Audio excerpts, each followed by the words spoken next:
Alors, Christophe Frassin. Merci, Monsieur le Président.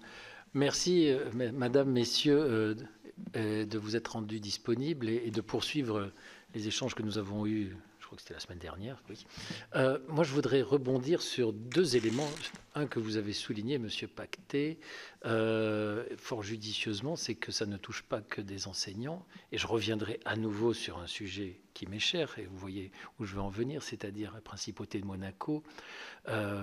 Petite distorsion dans tout le dispositif, puisque nous avons des fonctionnaires détachés de tous les ministères, aussi bien de l'enseignement, des pompiers, des policiers, des magistrats, des personnels soignants, des médecins, des infirmiers.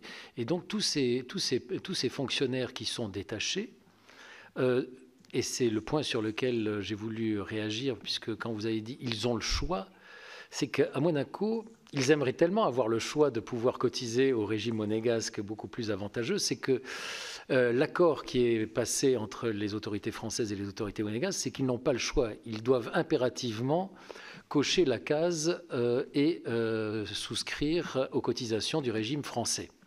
Et donc, ils se retrouvent là piégés avec le système d'augmentation tel qu'il est prévu par le décret du 26 avril, désormais modifié, mais uniquement modifié dans le temps par le décret du 25 mai. Et donc ça, c'est un point qui est important et qui a été souligné unanimement par, j'allais dire, tous les corps de fonctionnaires qui sont détachés à Monaco. Et je pense que c'est... Je ne sais pas si c'est un cas aussi important, parce qu'il doit y avoir peut-être le même cas, peut-être pour Andorre, autre principauté et autre cas à part, mais le seul cas où vraiment tout est aussi, j'allais dire, imbriqué à ce point-là dans les détachements, c'est la principauté de Monaco, avec des fonctionnaires, j'allais dire, à tous les étages et de tous les corps. Ça, c'est un premier point. Sur la concertation, moi je me réjouis qu'elle puisse avoir lieu. Je crois que c'est Monsieur Perrault ou vous qui aviez dit la semaine dernière que quand il y a un point de détail, il vaut mieux qu'ils s'emparent eux-mêmes du dossier. J'ai fait passer le message aux autorités monégasques de s'emparer elles-mêmes du dossier parce que noyé dans la négociation, j'allais dire, le rocher risque à peine d'affleurer le niveau de la négociation.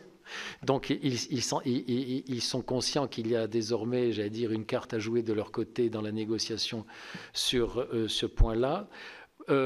J'espère que dans la négociation, et là c'est un message que je souhaite vous faire passer, les ministères pourvoyeurs de détachés soient enfin présents, parce que quand on lit les signatures, à part le ministère de la Santé, pourvoyeur donc de détachés en termes de médecins et d'infirmiers, le ministère des Armées, le ministère des Affaires étrangères, la justice, enfin, et je ne parle pas des policiers aussi, parce que Darmanin est signataire, ça tombe bien, mais les grands pourvoyeurs de détachés sont quand même l'éducation nationale, je l'ai oublié quand même, le plus grand pourvoyeur de détachés, sont un peu, j'allais dire, étrangement absents des signataires de ce décret. Et j'espère que dans la concertation, les ministères qui fournissent quand même les plus grands détachements seront enfin présents dans la négociation.